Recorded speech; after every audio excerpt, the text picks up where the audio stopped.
Hello दोस्तों, आपका बहुत बहुत स्वागत है आपके अपने चैनल एमपी ऑनलाइन स्टडी पर। जैसे कि आपको पता है कि आज का जो हमारा टॉपिक रहने वाला है वो है हमारा गुना जिला, जो कि हमारा ग्वालियर संभाग के अंतर्गत आता है। तो आज का जो हमारा डिस्कशन होने वाला है वो केवल और केवल जो है गुना जिले से रिलेटेड जो है हम डिस्कशन करने वाले हैं। गुना जिला, देखिए सबसे पहले अगर हम बात करते हैं ग्वालियर, तो ग्वालियर के अंतर्गत आपको जैसे कि दतिया देखने को मिलता है, आपको शिवपुरी देखने को मिलता है, फिर उसके बाद आपको अशोकनगर देखने को मिलता है। और अशोकनगर में मैंने आपको बताया था चंदेरी का किला, वो भी इम्पोर्टेंट है, वो भी आपको याद रखना है। और उसके बाद आपको देखने को मिलता है गुना।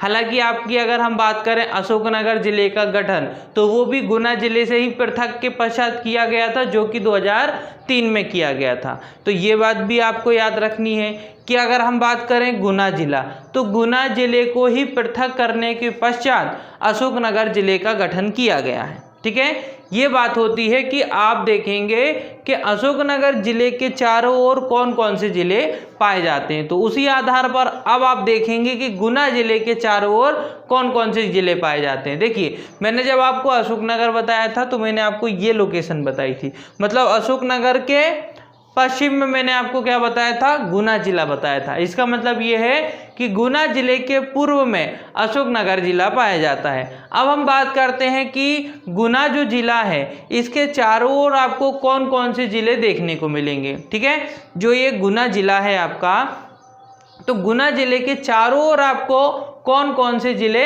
देखने को मिलेंगे, हम उस पर डिस्कशन करते हैं। तो देखिए, जैसे है गुना जिला, तो गुना जिले के चारों ओर आपको कौन कौन से जिले देखने को मिलेंगे। सबसे पहले आप देखिए कि गुना जिले के उत्तर में आपको देखने को मिलेगा शिवपुरी जिला। कौन सा जिला देखने को मिलेगा, शिवपुरी जिला। मतलब यहाँ पर शिवपुरी जिला देखने को मिलेगा गुना जिले के उत्तर में, है ना। मतलब गुना जिले की उत्तरी सीमा पर कौन सा जिला देखने को मिलेगा, तो शिवपुरी जिला देखने को मिलेगा। फिर बात करते हैं गुना जिले के पश्चिम की, या सॉरी पूर्व की, तो गुना जिले के पूर्व में आपको याद रखना है अशोकनगर जिला। कौन सा जिला, अशोकनगर जिला।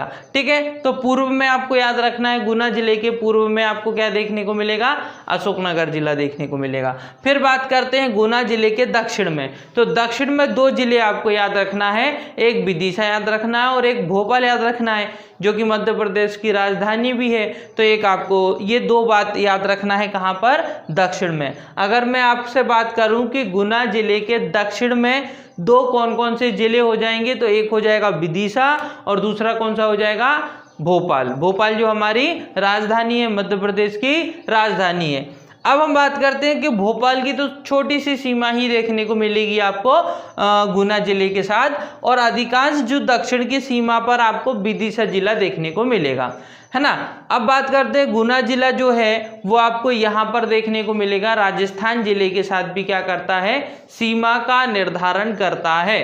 तो कई बार प्रश्न बन सकता है और कई बार प्रश्न बनता भी है, कोई भी जिला जो कि मध्य प्रदेश के बाउंड्री पर उपस्थित है, जो कि किसी अन्य राज्य के साथ, किसी दूसरे के राज्य के साथ सीमा जुड़ी हुई है या सीमा के साथ अटैच है, ऐसे जिलों पर कई बार प्रश्न बन जाते हैं। जैसे कि मैं आपको हर बार बताता हूं कि जब हम जिले वाइज स्टडी करते हैं तो मैं आपको बताता हूं कि बाउंड्री पर आपको कौन कौन से जिले देखने को मिलते हैं। ठीक है, तो एक बार रिवाइज कर लेते हैं। अगर मैं बात करूं उच्च मध्य प्रदेश की, उच्च मध्य प्रदेश मतलब मध्य प्रदेश का उत्तरीय भाग, मध्य प्रदेश का उत्तरीय भाग, यहाँ आपको कौन कौन से जिले देखने को मिलेंगे जो कि किसी दूसरे राज्य के साथ सीमा बनाते हैं। तो देखिए, आपको गुना याद रखना है, गुना जो है राजस्थान से जुड़ा हुआ है। गुना के ऊपर आपको शिवपुरी देखने को मिलेगा, वो भी आपका राजस्थान के साथ सीमा बनाता है, उत्तर प्रदेश के साथ सीमा बनाता है। फिर उसके बाद आपको मुरैना जिला याद रखना है, जो उत्तर प्रदेश के साथ सीमा बनाता है। फिर भिंड जिला याद रखना है, भिंड जिला भी उत्तर प्रदेश के साथ सीमा बनाता है। फिर दतिया जिला याद रखना है, दतिया जिला भी उत्तर प्रदेश के साथ सीमा बनाता है। फिर अशोकनगर जिला याद रखना है, अशोकनगर जिला जो आपको यहाँ देखने को मिलेगा, अशोकनगर जिला भी उत्तर प्रदेश के साथ सीमा बनाता है। बात करें इन जिलों की तो आपको इस तरीके से देखने को मिलेंगे, मतलब मैंने आपको जो जिले बोले हैं वो इस तरीके से राउंड में देखने को मिलेंगे, और इन सभी जिलों के बीच में ग्वालियर देखने को मिलेगा आपको। ठीक है ना, तो याद रखना गुना, गुना के बाद शिवपुरी, मुरैना, भिंड, दतिया, अशोकनगर, पूरा राउंड बन जाएगा आपका। और बीच में आपको क्या देखने को मिलेगा, बीच में आपको देखने को मिलेगा ग्वालियर। ठीक है, यह तो हो गई लोकेशन के आधार पर। अब बात करते हैं नेशनल हाईवे। तो एक आपको नेशनल हाईवे देखने को मिलता है NH3। ये नेशनल हाईवे NH3 जो आपको देखने को मिलता है, ये आपको शिवपुरी से देखने को मिलेगा आता हुआ और भोपाल की ओर ये जाता है। तो नेशनल हाईवे 3 आपको जो है वो गुना जिले में याद रखना है। प्रश्न बन जाता है, नेशनल हाईवे से PSC में कई बार प्रश्न पूछ लिया जाता है। तो ये चीज़ आपको इसके अंतर्गत याद रखना है कि अगर बात होगी कभी भी नेशनल हाईवे 3 की, तो उस समय आपको याद होना चाहिए कि जो नेशनल हाईवे 3 है वो आपका कहाँ पड़ता है, गुना जिले में पड़ता है। और ये कहाँ से होता हुआ, तो ये शिवपुरी से होता हुआ जो है भोपाल की ओर प्रवेश करता है। ठीक है, इतनी बात आपको इसके अंतर्गत याद रखनी है। अब हम बात करते हैं कि क्या क्या इंपॉर्टेंट फैक्ट गुना जिले में आपको देखने को मिलेंगे। हालांकि अगर हम बात करें गुना जिले की, तो गुना जिला और अशोकनगर ये पहले एक था 2003 के पहले। तो ये पूरा क्षेत्र जो है इतिहास के आधार पर प्रसिद्ध रहा है। इतिहास के आधार पर अशोक द्वारा अशोकनगर जिले में प्रवेश किया गया, उस क्षेत्र में प्रवेश किया गया।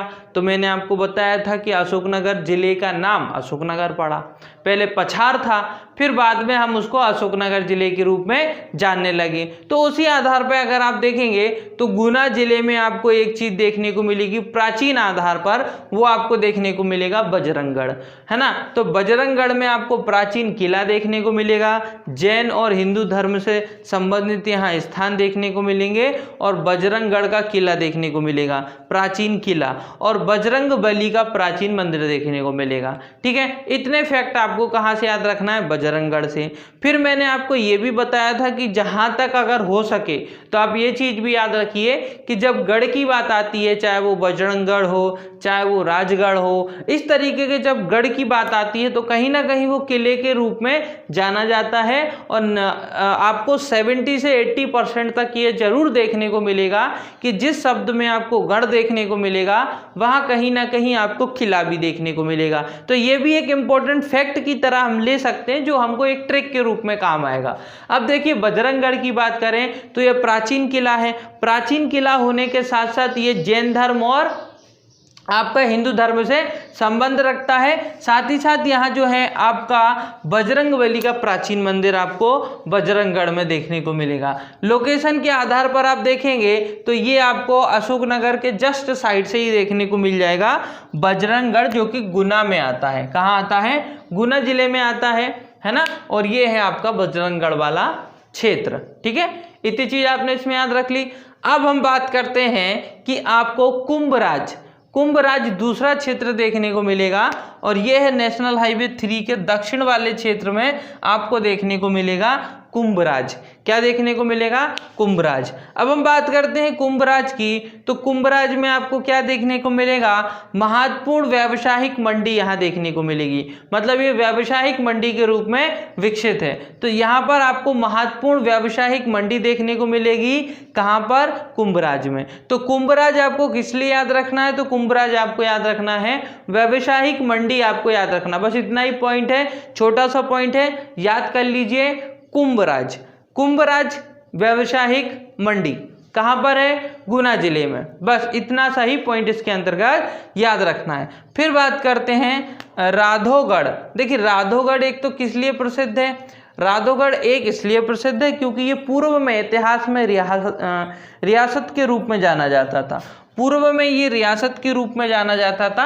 जैसे कि हमको भी पता है कि हम 1947 के पूर्व की अगर बात करें तो पूरा जो मध्य भारत का जो क्षेत्र रहा है वो रियासत के रूप में बटा हुआ था, है ना। फिर धीरे धीरे जो है उनको एकत्रित किया गया, उनको इकट्ठा किया गया और एक राष्ट्र बना है। ठीक है, तो उसी आधार पर अगर हम देखेंगे तो पूर्व रियासत रही थी, जिस समय रियासत हुआ करती थी तो राधोगढ़ उस समय एक जो है रियासत था, इसलिए हम उसको पूर्व जो है रियासत कहते हैं। साथ ही साथ हमारे पूर्व मुख्यमंत्री जो रहे हैं दिग्विजय दिग्विजय सिंह जो रहे हैं इनका गृह क्षेत्र है, मतलब इनका निजी क्षेत्र है, इनका घर भी यहीं पर है।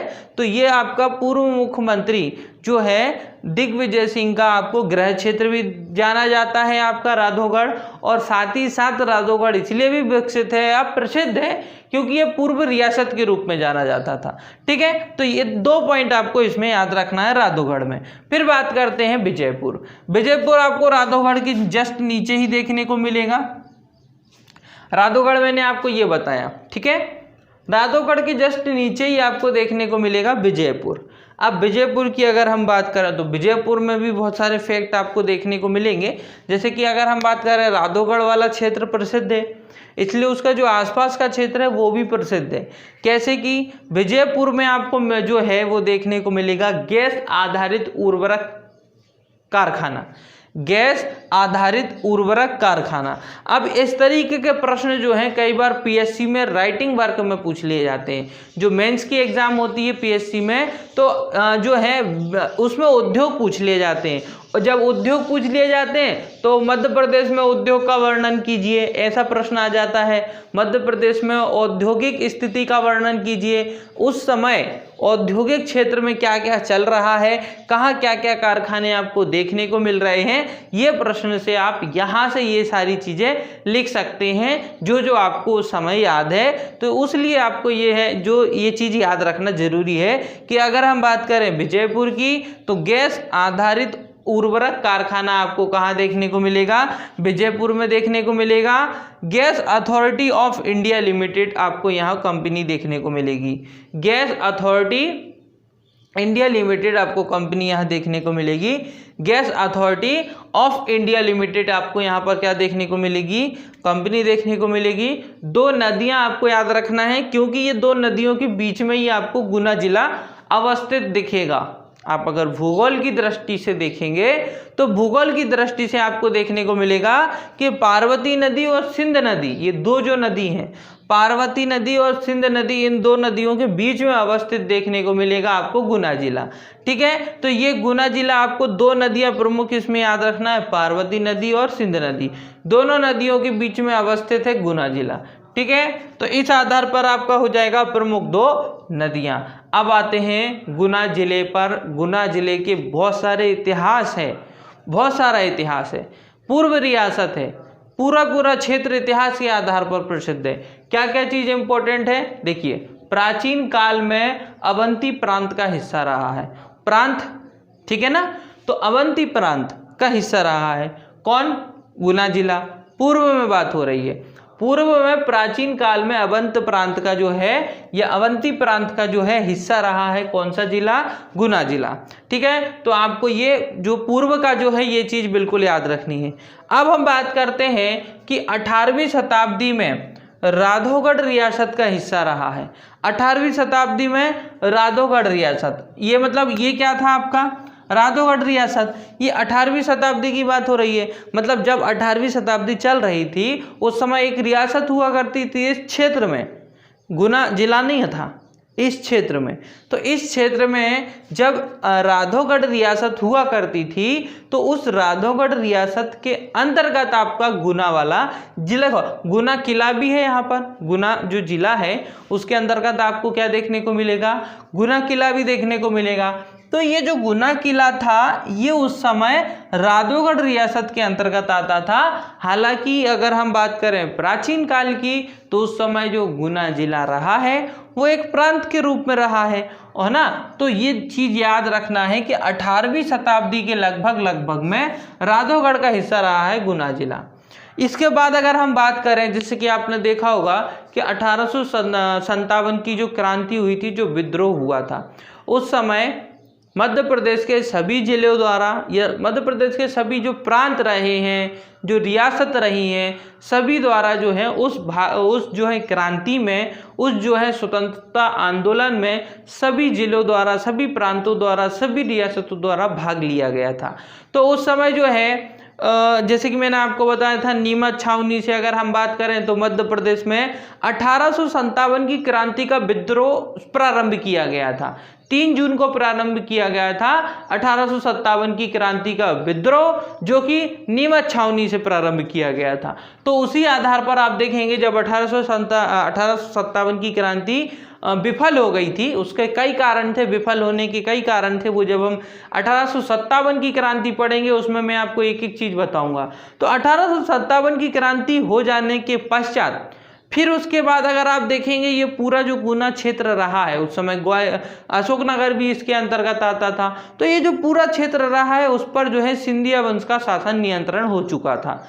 उसके पश्चात 1857 के बाद फिर सिंधिया वंश का यहाँ पर पूर्ण रूप से शासन हो चुका था, पूर्ण रूप से नियंत्रण हो चुका था।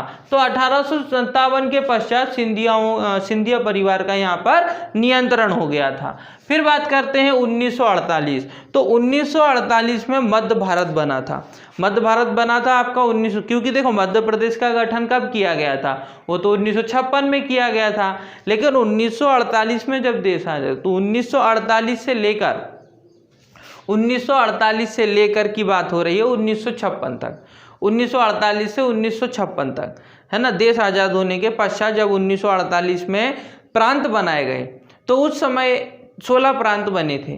तो उन 16 प्रांतों में या जो प्रांत बना था मध्य भारत, तो मध्य भारत जो था उसके अंतर्गत गुना एक जिले के रूप में था। उस समय 16 जिले बनाए गए थे ना, तो वो जो 16 जिले बनाए गए थे उन 16 जिले में जो गुना भी था, गुना भी एक जिले के रूप में था। तो इम्पोर्टेंट है क्योंकि उस समय जो है हम बात करें 1948 में भारत प्रांत जो बना था या मध्य प्रांत जो बना था उसमें 16 जिले में एक गुना भी था। अब बात करते हैं, इसको पूर्व में मालवा का द्वार या चंबल का द्वार कहा जाता था। हालांकि पूर्व में कहा जाता था, तो अब क्यों नहीं कहा जाता? क्योंकि जो क्षेत्र है जिसको हम, वो क्षेत्र जो एक विशेष क्षेत्र था गुना के अंतर्गत, वो चला गया है अशोकनगर के अंतर्गत, क्योंकि अशोकनगर जिले का पृथक हो गया है। तो फिर अब वो क्षेत्र कहाँ चला गया है? अशोकनगर में। चंबल जो है चंदेरी का किला, तो जो चंदेरी का किला है उसको हम मालवा का द्वार कहते हैं। क्या कहते हैं? मालवा का द्वार। लेकिन वो तो अब अशोकनगर जिले के अंतर्गत आता है। पहले चूंकि अशोकनगर जिला और गुना जिला, मतलब अशोकनगर जिले का संपूर्ण क्षेत्र गुना जिले के अंतर्गत आता था, इसलिए हम गुना जिले को ही क्या कहते थे, या गुना जिले को ही किस नाम से जानते थे? मालवा का द्वार या चंबल का द्वार। परंतु अब ये कहाँ चेंज हो गया है? अब ये हो गया है अशोकनगर में। अशोकनगर का जो चंदेरी का किला है उस चंदेरी के किले को ही मालवा का द्वार कहा जाता है। ठीक है, तो मालवा का द्वार तो हम अभी जो है, अभी वर्तमान में हम चंदेरी के किले को कहते हैं। लेकिन पूर्व की अगर हम बात करें कि पूर्व में आप पूछेंगे कि पूर्व में जो है वो मालवा का या चंबल का द्वार किसे कहा जाता था, तो वो कहा जाता था गुना जिले को। किसको? गुना जिले को। ठीक है, सन 1860 में ब्रिटिशों द्वारा गुना को मुख्यालय बनाया गया था। 1860 में ब्रिटिश जो रहे हैं उनके द्वारा जो है गुना को एक मुख्यालय के रूप में विकसित किया गया था। ठीक है, गुना के रूप में, इसको मुख्यालय के रूप में गुना जिले को विकसित किया गया था। 1860 की बात हो रही है। भू उपग्रह दूरसंचार अन्वेषण केंद्र यहाँ पर अवस्थित है। इंपॉर्टेंट चीज है, छोटे छोटे फैक्ट हैं गुना जिले में, छोटे छोटे फैक्ट हैं, पूरे फैक्ट इंपॉर्टेंट हैं। ठीक है, भू उपकेंद्र दूरसंचार अन्वेषण केंद्र की स्थापना कहाँ की गई है? तो गुना जिले में की गई है, बिल्कुल याद रखिए। उसके बाद आदिवासी शोध संचार केंद्र कहाँ है? ये भी गुना में है। तेजाजी का मेला कहाँ लगता है? ये भी गुना में लगता है। और उसके बाद 20 भुजा प्रसिद्ध मंदिर जो आपको देखने को मिलेगा, वो भी आपको कहाँ देखने को मिलेगा? गुना जिले में देखने को मिलेगा। तो गुना जिले में बहुत सारी चीजें इंपॉर्टेंट है, एक बार फिर रिवाइज कर देता हूँ। भू उपग्रह दूरसंचार अन्वेषण केंद्र, आदिवासी दूरसंचार केंद्र, आदिवासी शोध संचार केंद्र। तो आदिवासी शोध संचार केंद्र की अगर हम बात करें, या हम भू उपग्रह दूरसंचार अन्वेषण केंद्र की बात करें, या तेजाजी के मेले की बात करें, या 20 भुजा प्रसिद्ध मंदिर की बात करें, चारों चीज आपकी गुना जिले से याद रखना है।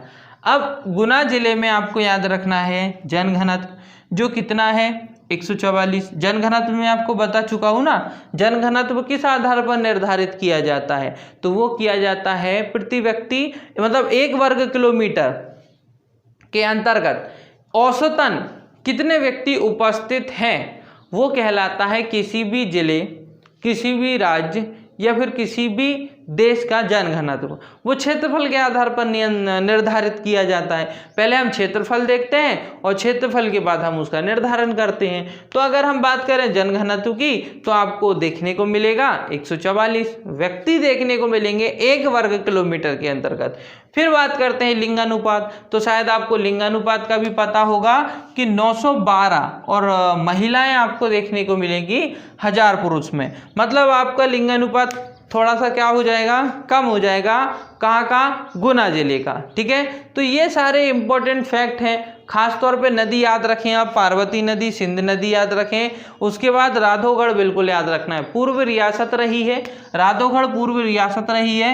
बजरंगगढ़ याद रखना है, प्राचीन मंदिर है, बजरंगबली का मंदिर है, जैन हिंदू धर्म से संबंध रखता है। ग्वालियर में ग्वालियर का किला भी देखने को मिलेगा। फिर उसके बाद ये जो है 1948 से 1956 तक जो मध्य भारत रहा है उसमें 16 जिले थे, उसमें से एक जिला गुना भी था। फिर उसके बाद हमको पता है कि 1956 में मध्य प्रदेश का गठन हुआ, फिर 2000 में मध्य प्रदेश का पुनर्गठन हुआ।